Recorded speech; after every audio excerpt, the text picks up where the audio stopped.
Welcome to another edition of Community Issues. I'm your host, Omar Rashada. Joining me at Channel 19 Studio, she's no stranger. I interviewed her before. She's making some noise with the prison reform system. Rachelle Wilson, good morning. Thank you. Good afternoon. Thank you so much, Omar, Okay. for having me. Make some intelligent noise. Yes. I love that name. Just tell me the whole concept briefly of how you got started and what is it that you do. Make Some Intelligent Noise is something that literally kind of came to me through a vision in terms of the name itself. People are always like, oh, baby, make some noise. But it's not always intelligent noise. Okay. And when you're talking about criminal justice and prison reform, I think it's imperative that we show some intelligence because lives are at stake. Right. And I got involved because I'm the mother of a person who is currently being held at James T. Vaughn Correctional Center. And after 9 years, I just really pretty much got sick and tired of being sick and tired. I got tired of crying and being miserable. So I decided one day to stand up and make some intelligent noise. Right, and then you've been busy. I've been seeing all kind of videos. You've been doing. You've been in different places. So what are some of the current issues that you're presently dealing with? Well, let me say this. Make Some Intelligent Noise. When I first started, and I've only been in it for about a year and a half. Oh, okay. When I first started, I really didn't know where I fit in. I didn't know where my lane was. I just knew I was an angry mama bear and I wanted to make some changes. I wanted things to be different for my son and for my family. And so I got out there and I just started screaming and yelling and making some noise without the intelligence. Okay. And then as I went along, I kept having dreams and visions at night, 2 and 3, 4 o'clock in the morning. I would wake up from a slumber and with this vision, this voice to say what I should do next. And I began to follow that.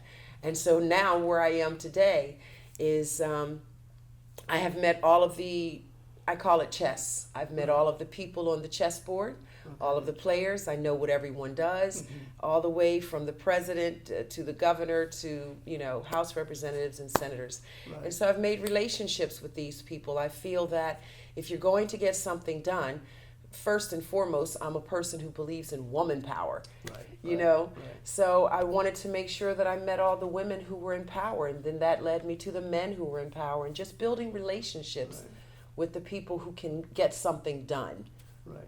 Now, when I'm thinking of your movement, I know that you work with Youngstown Correctional Center, the Plummer Center, primarily men, but there's also the Baylor Center. Do you work with the women and their issues, or is it just particularly just the males? I am here for the entire state of Delaware. I'm here for the entire nation. My movement is proactive here in the state of Delaware, but I'm all across America.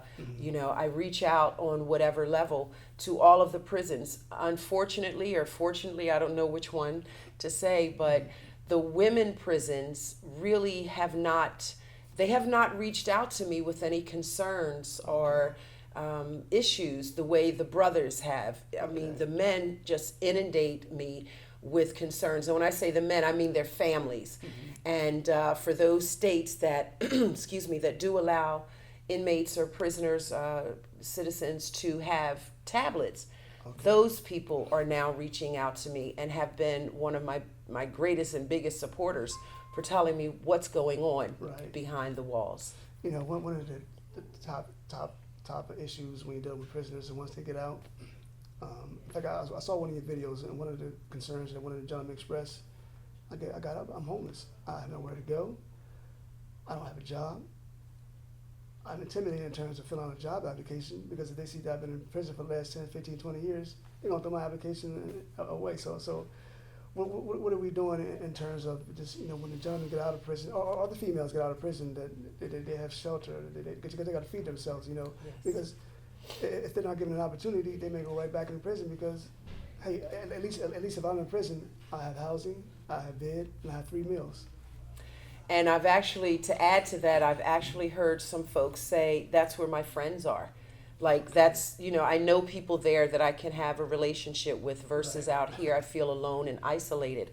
So all of the issues that you just mentioned, plus putting on top of that the financial concerns and wealth building, when a new person, a returning citizen, comes back into the home. Some homes don't want them to come back there because they don't want to deal with probation and parole. Right. So, and that stigma that goes along with that. So what we did recently, what you saw the video, was Corey Priest and Granville Sadiq Brown. Right, right. I call him Brother Sadiq. Right, So right.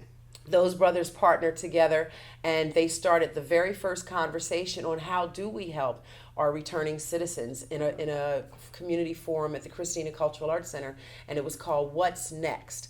Okay. And little to my knowledge did I know that I was going to be delegated by House Representative Mimi Brown to pioneer a family support group for returning citizens and their families, where we can address those issues and we can try to help them and really get them the resources that they need. So I feel at this point I'll be reaching out to my religious leaders in the community to host us for space, a place where we can actually have a large venue of people come. I have some counselors, some therapists on deck who are ready to jump right in. I have a person who is willing to come in and teach wealth and financial building, generational wealth. So I've already got some of my pieces in play. It's just a matter of putting everybody on the chessboard where they're supposed to be. As for me, if I'm allowed to say, my movement is primarily at this point, I found my lane. I believe that exposing the corruption that takes place inside of the Department of Corrections is very important, and so I am a reporting movement. I was all out, Ungawa, I'm going to fight, I'm going to, beat the Goliath, I'm David. I never really thought of myself as being David, and one of those visions told me, you are not the David that will bring down the Goliath, but you are a trumpeter. And so that's what I do. I expose the information. And prior to the show, this morning I was thinking, these gentlemen and females, they need to learn to get adjusted back to life. Because if you've been in prison for 25, 30 years, there's online job applications now. It's not paper application. Rent. It may be $200 back then. Right now, it's $500, $600. To technology, using a microwave, Facebook, the cell phone. Maybe before they got to prison, there was no cell phone, so they pretty much had to get adjusted to pretty much everyday life. You're absolutely right, Showtime, and I think that I would like to make sure, in conjunction, in partnership with Mimi Brown, House Representative Mimi Brown, that I make sure that all of those issues are addressed by having the people in place at the support group who can address those issues. We may need to put groups in groups. I definitely want to talk with Saran Cade from the Department of Labor to see what can we do about jobs and job training for our returning citizens. I want to talk about cell phones and electrical devices and mechanical things, and I want to talk about all of that. So I'm hoping that if I do my job well, and I want to do a good job, then I will have all of those things in place at the support group meetings so people can make their own decision. Maybe they need to go in that corner for wealth building and that corner for psychology and counseling. You see what I'm saying? So this is kind of the direction that I'll be moving forward now, but I will not stop reporting and doing my podcast and my Facebook Lives. I will not stop doing that. Definitely. And one of your Facebook Lives that you done recently, maybe a week, 2 weeks ago, is you were at the Plumber Center. So let's talk about what is the Plumber Center, because you got Young Correctional Center, you got Smyrna. So is Plumber Center, is that a step up or a step down, or I guess a stay up, it's the step up before you get out of prison? I'm not sure. Just define what is that the Plumber Center. The Plumber Center is a transitional house. It houses approximately 100 returning citizens. It is still a caged situation, and you're still under the care of the Department of Corrections. So there are rules and regulations that have to be followed and monitored. People are monitored and that sort of thing. But if you are working, once you are working, you are allowed to go out, go to your job, come back, watch some TV, read a good book if you like, whatever you can do there at the center. The problem in recent that that you saw me getting involved in fighting the good fight Right. is because a brother who is inside of the Plummer Center and who is transitioning as a returning citizen reached out to me through a brother named Debro Muhammad, who is a community activist. So this man reached out to Debro. Debro is a friend of mine. Debro Gotcha. reached out to me, Okay. told me what was going on, and asked me, is there anything you can do to help? The only thing I felt like I could do at the time was simply to bring awareness, conscious awareness to the situation.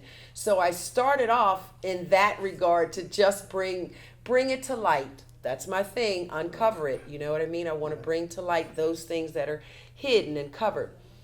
And then it got so deep and so heavy that, I was rolling up my sleeves, taking off my earrings. I was about to go into the battle and get the fight moving. I'm always up for a good fight. And my auntie pulled me to the side. She's 86 years old, and she told me, baby, the devil don't fight fair. They have your son.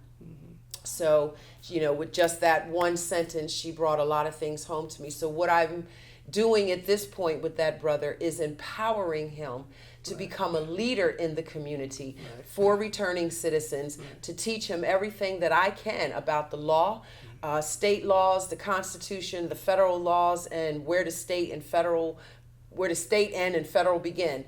So teaching him that, empowering him to be a leader, and hand this over to him, give him the reins, and let him be the one to champion this further. On top of the show, you mentioned some support groups. What does that look like?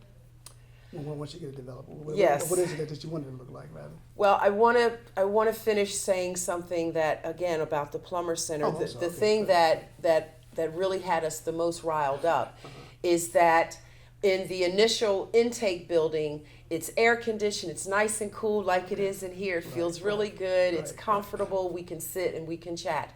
But when you are from the intake building, you move into the housing units. Okay. And down in the housing units, you and I know it's 92 degrees outside today. And it's 10 degrees higher than that. So we're looking at something close to about 100 degrees into the housing units where these people have to live and sleep and live. And to me, that's inhumane. Right. And I'm really, really a big champion for humanitarian treatment of these people, regardless of what they've done, even the worst ones who have offended children. And that, I'll punch them in the face myself for that. They're still human beings.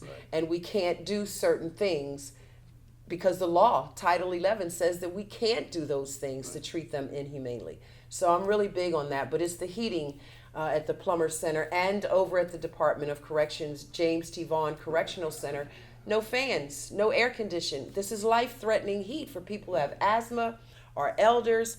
We just can't do that. You're looking at heat stroke. And I'm just not going to sit back and do nothing. And then you're also looking at the potential violence, because when it gets hot, people get frustrated. You accidentally bump somebody, that can cause chaos. And it may not this person is bumped to you, but it's just that they're so hot and miserable. frustrated. And you've got 6 people in a cell at the Plummer Center. So 6 grown men, hot, sweaty, miserable. They can't get out. They can't leave. They can't do anything. Yes, all it takes is you looked at me wrong, and now it's going to be a whole situation. So we're trying to avoid that by just asking the people to turn on the air or give them a fan, do something to help them. We seek remedy. But So you already went to the top, whoever the organization supervisor is, or manager, CEO, and they wouldn't let me. The warden of the Plummer Center would not allow me entrance because I don't have official credentials that say that I am a journalist. Gotcha. I'm respected in the community as a journalist, but I am not respected by the Department of Corrections. They see me as an advocate and an activist, and that's fine. I'll take that.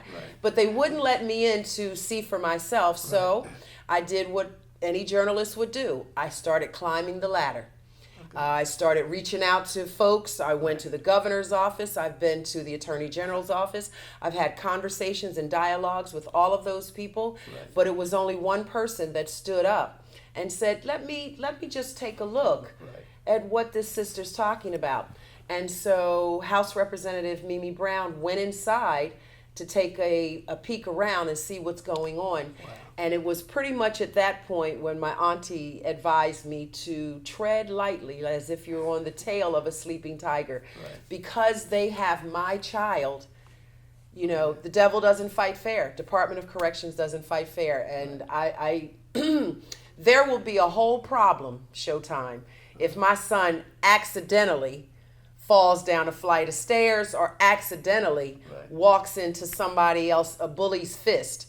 You know, it's going to be a whole federal problem. So rather than take it to that level, I'm just going to empower the brother that got all of this started and let him be the champion of how to move forward with this. Okay, and then let's touch on the support group. Yes, the support group. So, as I stated earlier, the support group will be for both the returning citizens and their families. And I haven't decided yet. I haven't had a vision that tells me, do I want to put them together or do I want to keep them separate, or maybe a little bit of both? But I definitely can tell you, I'm very clear that there will be people, a representative from the Department of Labor. I don't know who yet. I haven't spoken with Saran Cade, but there will be a person from the Department of Labor. So I will have psychiatrists, psychologists, counseling available, job readiness. Want to talk about implementing the children back into the relationship with the missing parent or person that's coming into the home. So all of these things, I want to implement program, you know, people who are resourceful, who can help them. Division of Human Social Services, I really want to get them on board. Whoever I need to get on board to make this a successful group is what I will do. And because my reputation is on it, and I've been delegated this responsibility, and so I take that seriously. And I think it's also imperative that somehow there needs to be effective communication with the family and prison officials / prison guards, because sometimes I heard cases where family went to the prisons and they got an attitude from the guards, or if there was concern, they call somebody, they got an attitude on the phone. So I think I reached out to address a situation thinking I could take it to the lower level without always having to go to the top, you know, although I do believe if you want to get something done, cut out the middleman and take it straight to the top. But trying to follow the process and procedure, I made a phone call. That's all I did was make a phone call. Spoke with a particular lieutenant who works at James T. Vaughn Correctional Center in regards to my son's uniform and his classification. You know, why is he in orange? He's supposed to be in white. He's classified to be in the white. A whole situation came from that. I was threatened. I feel as if I was threatened because I was told to back off. To me, that's a threat. And, you know, personally, you know, I'd love to meet that, you know, lieutenant out somewhere, meet me out on the field, and we can see how it works out for the two of us, you know. But again, because, I'm not afraid of him. Again, because he has my child, I had to be careful with that. But Mama said there's more than one way to skin a cat. So, you know, there's a new commissioner in town, Claire DeMatteis, and I've struggled with saying her name, the pronunciation of her name, for about 3 weeks. I finally have it. It is Claire DeMatteis. She's the new commissioner, and I'll be engaging her in a conversation moving forward, and hopefully be able to build a healthy, responsible relationship with her that is more friend and less foe. Not too long ago, you've been involved with several activities, panel discussions. You had one in particular that was real good. So you want to talk about what happened in that panel discussion and how it turned out to be? Now, which one was that? The last one, when you and I were talking about, you got taped the panel discussion. Oh, yes. I'm so sorry. I apologize to my listening audience, which I want to just say thank you to my audience because of them I have grown. I've gone from maybe 10 or 15 views to now, and 2 or 3, you know, once in a while someone would share on Facebook, to 10 shares, you know, 2 and 3 and 5 and 700 people are watching me. So I'm definitely growing. But I really apologize to my audience for cutting it off. I only did 30 minutes, but I was 8 minutes over. So I'm thinking, okay, I need to to cut it. The panel discussion is right. over. And that's really when I should have been turning it on, because the first person to stand up and say something would be Brother Deborah Muhammad. You know, he's an activist, and he is a voice in the community. Right. So he got the fire started. Okay. And right behind him was Yvonne Davis. And, you know, she had something to say more along the lines of counseling. And let's get a group of community people, citizens inside of the prison for like grievances as an oversight and as a care committee, something that I've been asking for since I started this movement. Right. We need an independent care committee inside of the Department of Corrections. She brought it to the forefront. I'm glad that she did. I may take her with me when I speak with the new commissioner, because that is one of the topics of conversation that I would like to have.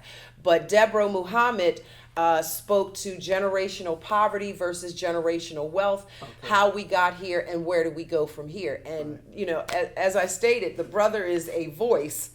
You can hear him from outside when he stands up and speaks, because he's very passionate about it. He sees and identifies the problem, so he's pretty passionate.